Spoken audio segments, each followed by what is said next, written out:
के द्वारा रोड़ा पत्थर चलाया गया था। तो इस कल वाले घटनाक्रम में कुल 16 लोगों की गिरफ्तारी की गई है और इसमें हम लोगों ने कुछ हम लोगों ने चैनल भी सिलेक्ट किए हैं, हम लोगों की साइबर टीम ने भी सिलेक्ट किए हैं जिन्होंने शुरुआत से इस घटना में लगातार दुष्प्रचार किया। पुलिस ने ऑफिशियल स्टैंड रखने के बाद भी दुष्प्रचार किया गया, विशेषकर गैंगरेप के बारे में दुष्प्रचार किया गया और बॉडी के जो प्राइवेट पार्ट्स हैं वहाँ पे इंजरी के बारे में दुष्प्रचार किया गया है। 12 अगस्त को पारू थाना के अंतर्गत एक गांव है लालू छपरा, वहाँ एक बड़ी संवेदनशील घटना घटित हुई थी जिसमें एक नाबालिग बच्ची थी, उनका शव प्राप्त हुआ था। उसी आलोक में कांड दर्ज किया गया था और हम लोग इस केस को इन्वेस्टिगेट कर रहे थे। नमस्कार, आप देखना शुरू कर चुके हैं लाइव डिश को। मेरा नाम अभिषेक है। मुजफ्फरपुर के पारू मामले में पुलिस ने खुलासा कर दिया है और मुख्य आरोपी को भी पकड़ लिया गया है। कई लोग गिरफ्तार किए गए हैं और कल जिस तरीके से बवाल हुआ था उस पूरे मामले को लेकर भी पुलिस ने कई लोगों को गिरफ्तारी की है, कई लोगों की गिरफ्तारी की गई है। नेताजी, जो कथित नेताजी हैं, वो भीड़ को हिंसक बना दिए थे और काफी बवाल किया था, उन नेताजी की गिरफ्तारी भी कर ली गई है। उनके साथ बवाल में कुल 15 लोग गिरफ्तार किए गए हैं। वहीं इस पूरे मामले को लेकर एसएसपी राकेश कुमार ने प्रेस वार्ता कर जानकारी दी है। बंगाल बॉर्डर से भी गिरफ्तारी की गई है और इस पूरे मामले में 20 से अधिक लोग गिरफ्तार हैं। 5 लोग तो हत्या के मामले में गिरफ्तार हैं, वहीं 16 लोग भीड़ को उकसाने, बवाल करने के मामले में गिरफ्तार है। वहीं आईपीएस शिवदीप लांडे, जो मुजफ्फरपुर तिरहुत रेंज के आईजी हैं, उनका फेसबुक पोस्ट भी सामने आया है। उन्होंने फेसबुक पोस्ट कर बताया है, इस पूरे मामले को लेकर जानकारी दी है। 12 अगस्त को मुजफ्फरपुर के पारू अंतर्गत एक युवती की लाश मिलने की खबर प्राप्त हुई थी, जिसके बाद जिला पुलिस ने तुरंत कार्रवाई की और सभी तथ्यों और गिरफ्तारी के बाद ये मामला ऑनर किलिंग का पाया गया। और इस पोस्ट को लेकर उन्होंने 2 बातें रखी हैं, जिसमें उन्होंने सर्वप्रथम हम कैसे समाज की संरचना कर रहे हैं, एक ऐसा समाज जहां हम ऑनर किलिंग जैसे संगीन कुरीतियों को अपना लेते हैं और बस जात धर्म समुदाय को आगे कर किसी भी अपराध को अंजाम दे रहे हैं। दूसरी तरफ उन्होंने कई सारी बातों को लेकर सवाल उठाए हैं। एफएसएल रिपोर्ट्स के बारे में उन्होंने बात बताई है कि एफएसएल रिपोर्ट्स आई थी, लेकिन इसके बावजूद कुछ लोगों ने मामले को गलत बताकर, मामले को दूसरा बताकर माहौल को बिगाड़ने की कोशिश की है। ऐसे में वो लोग नहीं बचेंगे। आईपीएस शिवदीप लांडे ने साफ साफ लिखा है, कुछ लोग बचेंगे नहीं, उन पर एक्शन लिया जाएगा, क्रिमिनल ऑफेंस के तहत एक्शन लिया जाएगा। और अब देखना होगा कि ऐसे कौन से लोग हैं जिन पर कार्रवाई की जाती है। तो क्या कुछ कह रहे हैं वैसे मुजफ्फरपुर के एसएसपी पूरे मामले का खुलासा करते हुए राकेश कुमार, पहले आप वो सुनिए। इस घटना क्रम के बाद में लगातार राजनीतिक दलों का उस घटना स्थल पे और उस ग्रामीण गांव में लगातार आना जाना हो रहा था। उसी क्रम में कल एक नवयुवक हैं जिनका नाम गोल्डन दास है, वो वहाँ कल आए हुए थे अपने समर्थकों के साथ में और उन्होंने वहाँ पे काफ़ी उग्र तरीके से अपने भाषण को रखा, जिससे इनके समर्थक उत्तेजित हो गए और इनके समर्थकों के द्वारा लगभग 5 से 6 घरों में जाके तोड़फोड़ की गई। एक तो जो आरोपी थे जिनको गिरफ्तार किया गया था मिथिलेश राम, उनके घर के बाहर जो सामान पड़ा था उससे तोड़फोड़ की गई और जो उनके पड़ोसी थे उनके घरों में तोड़फोड़ की गई।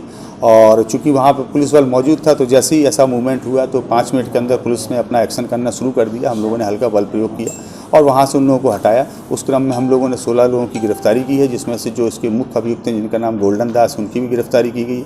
जब उनका आपराधिक इतिहास हम लोगों ने देखा है तो अभी तक कुल मिला के 23 केस उनके ऊपर गया जिले, औरंगाबाद जिले और जहानाबाद जिले में हम लोगों को प्राप्त हुए हैं।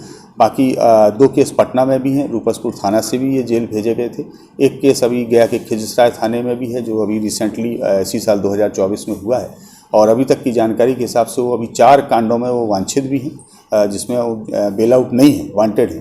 तो हम लोग अपने यहाँ भी इसमें 2 कांड प्रतिवेदित हो रहे हैं, जिसमें एक पीड़ित पक्ष है जिनके घरों में लूटपाट सामान तोड़ा गया है, वो लोग कर रहे हैं। दूसरा कांड पुलिस दर्ज कर रही है, चूँकि पुलिस के ऊपर भी इन लोगों के द्वारा रोड़ा पत्थर चलाया गया था। तो इस कल वाले घटनाक्रम में कुल 16 लोगों की गिरफ्तारी की गई है और इसमें हम लोगों ने 2 व्हीकल भी हम लोगों ने जब्त किए हैं, जिसमें एक फॉर्चूनर है जिससे आए थे, इसके अलावा एक पिकअप है और 38 मोटरसाइकिल्स जो वहाँ से हम लोगों ने जब्त की हैं, जो उनके समर्थकों की थी। हम सारी जितनी बाइक जब्त की गई हैं उन सभी का सत्यापन करा रहे हैं और इसमें जो फर्दर कार्रवाई की जाएगी उससे हम आप लोगों को अवगत कराएंगे। इसके साथ ही कुछ हम लोगों ने चैनल भी सिलेक्ट किए हैं, हम लोगों की साइबर टीम ने भी सिलेक्ट की हैं, जिन्होंने शुरुआत से इस घटना में लगातार दुष्प्रचार किया। पुलिस ने ऑफिशियल स्टैंड रखने के बाद भी दुष्प्रचार किया गया, विशेषकर गैंगरेप के बारे में दुष्प्रचार किया गया और बॉडी के जो प्राइवेट पार्ट्स हैं वहाँ पे इंजरी के बारे में दुष्प्रचार किया गया है। हम लोग ऐसे सारे चैनल्स को अब नोटिस देने जा रहे हैं और जो भी आईटी एक्ट के अंतर्गत और जो भी सूचना एवं जनसंपर्क विभाग के प्रावधान है उन प्रावधानों के अंतर्गत उनकी कार्रवाई की जाएगी। अब एहतियातन क्या बरता जा रहा है सर घटनास्थल पे हम लोगों की फोर्स मजिस्ट्रेट है, लगभग एक कंपनी वहाँ पे हम लोगों की डीएसपी रैंक के ऑफिसर वहाँ पे राउंड द क्लॉक हैं, 2 इंस्पेक्टर रैंक के ऑफिसर हैं और लगभग 100 पुलिसकर्मी वहाँ पे हैं। वहाँ माहौल पूरी तरीके से शांति है, अभी कोई वहाँ विधि व्यवस्था की समस्या। पत्थरबाजी में पुलिसकर्मी भी घायल हो चुके हैं। हाँ, कुछ थोड़ा बहुत पुलिसकर्मियों को चोट लगी है पत्थरबाजी में और इसलिए हम लोग पुलिस कांड भी अपना दर्ज कर रहे हैं। 12 अगस्त को पारू थाना के अंतर्गत एक गांव है लालू छपरा, वहाँ एक बड़ी संवेदनशील घटना घटित हुई थी जिसमें एक नाबालिग बच्ची थी, उनका शव प्राप्त हुआ था। उसी आलोक में कांड दर्ज किया गया था और हम लोग इस केस को इन्वेस्टिगेट कर रहे थे। इसमें एक एसआईटी गठित की गई थी एसडीपीओ सरैया चंदन उनके नेतृत्व में, जिसमें हम लोगों के डीआईयू की टीम, उनके जो प्रभारी हैं लाल किशोर वो और जो पारू के थाना अध्यक्ष हैं मोनू कुमार, जो कि उस कांड के अनुसंधानक भी हैं, लगातार सक्रियता से इस केस में हम लोग लगे हुए थे। इस केस में घटना के 3 दिन उपरांत एक व्यक्ति की गिरफ्तारी की गई थी जिनका नाम मिथिलेश राम था, जिसके बारे में आप लोगों को मैंने पूर्व में सूचना भी दी थी। आज सुबह इसमें 4 लोगों की गिरफ्तारी और की गई है, जिसमें से एक जो नामजद अभियुक्त था जिनका नाम संजय राय है, जो इस घटना के मुख्य अभियुक्त थे, उनकी गिरफ्तारी की गई है। अररिया जिला है वहाँ के पास से। इसके अतिरिक्त 3 और अपराधकर्मी इसमें गिरफ्तार किए गए हैं जो उनके सहयोगी के रूप में थे, जिसमें एक का नाम पंकज पासवान है, दूसरे का नाम चुन्नू है और तीसरे का नाम मुन्ना पासवान है। इस प्रकार से इस पूरे घटनाक्रम में अभी तक हम लोगों ने कुल 5 लोगों की गिरफ्तारी की है। इसमें पूरी घटना में अभी 2 लोगों की संलिप्तता और प्रकाश में आई है पूछताछ के दौरान, तो हम लोग प्रयास कर रहे हैं और हम लोग की टीम उन दोनों लोगों की गिरफ्तारी के लिए भी प्रयासरत है। इस घटना के पीछे जो वजह थी जिसकी वजह से ये घटना घटित हुई है वो ये है कि जैसा कि आप सभी को ज्ञात होगा कि पूर्व में भी इस बात को प्रकाशित किया था आप सभी ने कि जो मृतका हैं और जो इसके मुख्य अभियुक्त हैं संजय राय, दोनों के बीच में लगभग पिछले 3 वर्षों से काफ़ी बातचीत होती थी, जिसके टेलीफोनिकली एविडेंस भी हम लोगों के पास में है और दोनों की जो सीडीआर के डिटेल्स हैं वो इस चीज़ की पुष्टि भी करते हैं। घटना 11 मई की रात की है, 11 अगस्त की रात की है।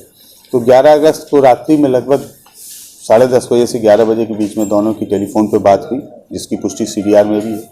उस फ़ोन पे वार्ता के उपरांत जो मृतका है वो वहाँ पे गई, जो एक नियत जगह रहती थी, वो चौर का इलाका है उसी गांव का, जहाँ पे ये मुख्य अभियुक्त संजय राय, उन्होंने मृतका को बुलाया था और गांव के जो 5 नवयुवक हैं जिनको लगभग पिछले 2-3 महीने से इस पूरे घटनाक्रम की जानकारी थी और इन लोगों का उद्देश्य ये था कि अब इन लोगों को रंगे हाथ पकड़ना है और हम लोगों के समाज विशेष की बच्ची है जिसके साथ में ये व्यक्ति गलत करता है।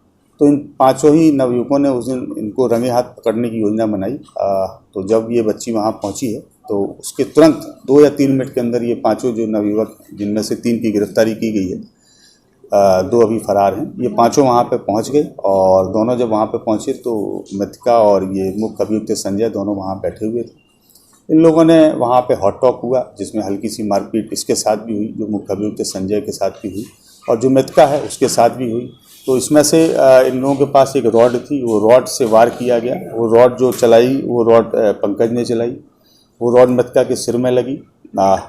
खुरपी भी वहाँ पे थी। हालांकि मुजफ्फरपुर के एसएसपी राकेश कुमार ने क्या कुछ कहा है, पूरी जानकारी दी है, किस तरीके से ये घटना हुई थी और कब की घटना है, क्या कुछ हुआ था, घटना में क्या तथ्य सामने आए, उसकी पूरी बातों को लेकर खुलासा किया है। 5 लोग गिरफ्तार किए गए हैं इस मामले में, हत्या के मामले में। लड़की की लाश बरामद हुई थी और साथ ही साथ बवाल घटनास्थल जहां मृतका का घर है उसके पास, उस गांव में बवाल करने वाले 16 लोग गिरफ्तार किए गए हैं। कथित नेताजी को बवाल करना महंगा पड़ गया है, उनकी गिरफ्तारी हो गई है। वो कई मामलों में पहले से ही जेल जा चुके हैं, ऐसे में एक बार फिर उनकी गिरफ्तारी हुई है तो बड़ा एक्शन माना जा रहा है। वहीं आईपीएस शिवदीप लांडे ने साफ साफ लिखा है ऐसे लोगों पर एक्शन लिया जाएगा। तो मैं रियल लाइव सिटीज के साथ हमारे यूट्यूब चैनल को सब्सक्राइब करिए, कुछ को लाइक करिए।